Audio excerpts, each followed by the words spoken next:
Good morning 10th class. आज अर्थशास्त्र के बारे में बात करेंगे और इससे पहले जो हम भारतीय क्षेत्र के बारे में बात कर रहे थे उसका हमने उस चैप्टर को पूरा कर लिया। क्वेश्चन आंसर्स मैंने आपको भेज दिए थे। आशा है कि आप सभी ने वो कर लिए होंगे, कुछ बच्चों के काम आने लगे हैं अब, तो अच्छा लगा ये देखकर। पर फिर भी अभी बहुत सारे बच्चे ऐसे हैं जो बिल्कुल काम नहीं भेज रहे हैं, तो फिर से रिक्वेस्ट है कि काम भेजिए ताकि पता चले कि कैसे आप कर रहे हैं, ठीक है। क्योंकि एग्ज़ाम्स का जो पैटर्न है वो अपने ही तरीके से होगा, तो आपको खुद से मेहनत करनी है और इन वीडियो को सुनना है, ओके। तो आज देखो हम अर्थशास्त्र में नया चैप्टर लेते हैं जिसका नाम है मुद्रा और साख, ठीक है। आज एक नया चैप्टर शुरू करते हैं अर्थशास्त्र में जिसका नाम है मुद्रा और साख। तो मुद्रा का मतलब आप प्रैक्टिकल लैंग्वेज में जानते हैं कि मुद्रा हम पैसे को कहते हैं और साख मतलब होता है ब्रांचेस। अब ये ब्रांचेस पेड़ वाले ब्रांचेस नहीं है, ठीक है। ब्रांचेस क्या है, जब भी हम किसी अपने वस्तु का विनिमय करते हैं यानी कि मुद्रा हम लेते हैं तो हम क्या करते हैं, बैंक से मदद मांगते हैं, ठीक है। तो बैंक हम प्रॉपरली एक बैंक में जाके ही अपना विनिमय नहीं कर सकते। बैंक क्या करता है, अपने ब्रांचेस को यानी कि अपनी शाखाओं को बहुत जगह पर बांट देता है जिससे हर व्यक्ति उनकी ब्रांचेस में जाके कार्य कर सकते हैं। जैसे मान लीजिए अगर आपको एग्जाम्पल दें कि SBI अगर है तो उसके बहुत सारे ऑफिसेस हैं, ब्रांचेस हैं उसके, ठीक है। आप हथेड़ी वाले ब्रांचेस में भी जा सकते हैं, आप स्टेशन वाले ब्रांच में भी जा सकते हैं। तो मेन बैंक एक है और उसकी ब्रांचेस अलग अलग हैं, यानी कि अलग अलग जगह पर जो बैंक है उसने अपना कार्य खोला हुआ है। तो ये जो साख है इसका मतलब यही है कि जो बैंक की ब्रांचेस होती हैं। आगे बात हमें इसमें हम थोड़ी कुछ समय बाद बात करेंगे। सबसे पहले आ जाइए आप मुद्रा में। देखिए, अगर हम ये कहें कि मुद्रा क्या है, अगर हम इसका इतिहास जानने की कोशिश करें कि मुद्रा कैसे आई, कैसे व्यक्तियों को लगा कि अब हमें मुद्रा की आवश्यकता है और क्यों है, ठीक है। अगर हम जब पहले की बात करें जब मुद्रा नहीं थी, ठीक है, तो एक व्यक्ति से दूसरे व्यक्ति तक सामान लिया जाता था और दिया भी जाता था, ठीक है। क्योंकि जब मुद्रा नहीं थी तब भी लोगों में आदान प्रदान होता ही था। तो ये क्या करते हैं, इन दोनों में जब मुद्रा नहीं थी तो कैसे कार्य चलता है ये इस बारे में बात है। तो ये क्या करते हैं, इनके पास मान लो गेहूं है, ठीक है, और इनके पास क्या है, चावल है, ठीक है। तो इनके पास गेहूं है और इनके पास क्या है, चावल है। इस व्यक्ति को चावल की आवश्यकता है और इस व्यक्ति को गेहूं की आवश्यकता है।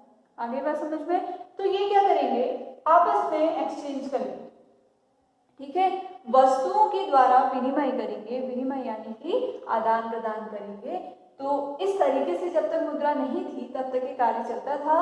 पहले जैसे मान लो गेहूं है, ठीक है, मैंने क्या किया, मुझे गेहूं की जरूरत थी तो मैंने, इसके पास क्या है, ए के पास गेहूं है, ठीक है, दूसरे को गेहूं की आवश्यकता है और इसको चावल की आवश्यकता है। तो इसने क्या किया, अपना कुछ गेहूं इसको दिया और उस गेहूं के बदले में थोड़ा सा चावल ले लिया। तो ये क्या हुआ, एक आदान प्रदान हो गया ना बिना पैसे के। जो चीज की आवश्यकता यहाँ थी वो चीज की आवश्यकता यहाँ भी थी और दोनों ने अपना काम आसान बना लिया, ठीक है।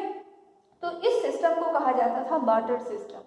जो मैंने अभी आपको एग्जाम्पल से समझाया, इस चीज को कहा जाता है आपका बार्टर सिस्टम, ठीक है, बार्टर सिस्टम या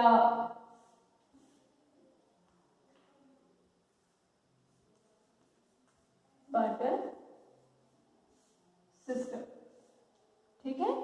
तो बार्टर सिस्टम में क्या होता था, वस्तु की जगह पर वस्तु से ही बदलाव करना, वस्तु से वस्तु का क्या हो जाएगा, बदलाव हो जाएगा।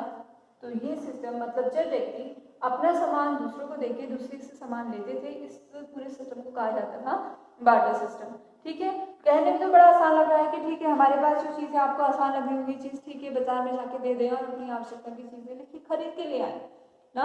कहने में बहुत आसान लग रहा है कि बार्टर सिस्टम काफी अच्छा रहा होगा। फिर क्या हुआ कि हमें मुद्रा बनाने की जरूरत पड़ी। जब बार्टर सिस्टम अच्छा चल ही रहा था तो फिर हमने क्यों कोशिश करी मुद्रा बनाने की, इसीलिए कोशिश करी, मान लो, ठीक है, याद रहेगा ना नाम बार्टर सिस्टम है। मान लो इस व्यक्ति को किसकी आवश्यकता थी, इस व्यक्ति को गन्ने की आवश्यकता है, ठीक है, और इसकी आवश्यकता किसकी है, गन्ने की, ठीक है, और इसके पास क्या है देने के लिए, चावल है, इसके पास क्या है देने के लिए, सिर्फ चावल है। अगर बदलाव करने में इस व्यक्ति के पास गन्ने तो हैं पर इसको चावल की आवश्यकता नहीं है, चावल की आवश्यकता नहीं है। तो ये अगर ये व्यक्ति कहेगा कि आप मुझसे चावल ले लो और उसके बदले में मुझे गन्ने दे दो, ठीक है, बार्टर सिस्टम तो यही कहता है कि वस्तु से वस्तु का आदान प्रदान हो जाए। पर अब यहाँ पर समस्या आती है कि इसके पास पहले से ही चावल है और चावल की आवश्यकता इसको नहीं है, तो ये इसको गन्ने क्यों देगा, है ना। तो ये क्या है, दोहरी आवश्यकता का नियम कहा जाता है कि सबसे पहले तो हमें अगर कभी विनिमय कर, अभी तो क्या है, आसान है ना, हम पैसे निकालते हैं और देते हैं और अपनी चीजें ले आते हैं क्योंकि पैसे की आवश्यकता सभी को है। पर यहाँ पर जब तक बार्टर सिस्टम था या जब तक मुद्रा नहीं थी तो हमें एक चीज ढूंढनी पड़ती थी, दोहरी आवश्यकता की विधि, यानी कि हमें ऐसा व्यक्ति ढूंढना पड़ता था कि जिसके पास गन्ने भी हो और जिसको चावल की आवश्यकता भी हो, जिससे हम उससे एक्सचेंज कर सकें। तो ये हो गया ना कॉम्प्लिकेटेड कि पहले हमें क्या है, चावल की आवश्यकता है, तो हमें ऐसा व्यक्ति ढूंढना पड़ेगा कि जिसको गन्ने की आवश्यकता है और जिसके पास चावल की कमी है, ताकि हम अपने चावल देकर उससे गन्ने खरीद सके ना।